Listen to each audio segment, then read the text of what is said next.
Hey Liz, Dr. Fontaine. I wanted to go over a couple things on the visit body here, talk about what we've been kind of going over the last few times in clinic. So let's take a look here. What we've got is a three-dimensional anatomic body here. And I know we're looking at the right hip. Same thing applies to the other side, but I want to show you what we've been working on is the hip flexor. And we worked on that today in clinic, doing some active release. You can see how far down the tendon attaches. What's happening is that muscle is contracted, it's glued down from repetitive motion. When you get into these positions, it's binding, and it's actually causing some tendonitis type pain in the actual hip. Okay, so we're definitely going to be working on that. We also did work on the back side here, and so if we add in the nerve structures, you can see that big yellow sciatic nerve that's coming out of the hip.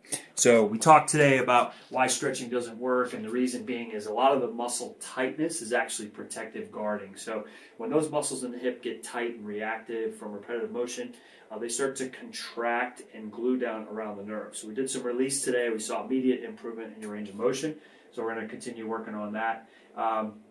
Basically, we're going to continue to work on the joint motion. So we're looking at a three-prong approach here. The number one thing we need to do is deal with the joints and the soft tissue. So we talked about inhibition of the muscle.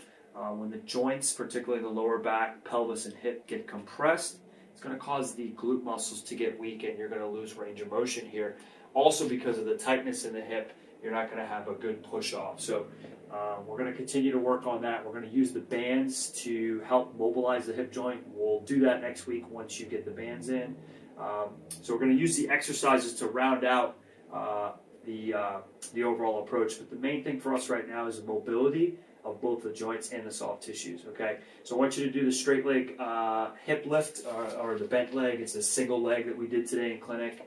2 sets of 5 on each side should be good. Definitely do that before you run, and you can do it obviously at any other time as well. Make sure you're getting on the foam roller after you run, bike, whatever. And we'll see you in clinic next week. Take care.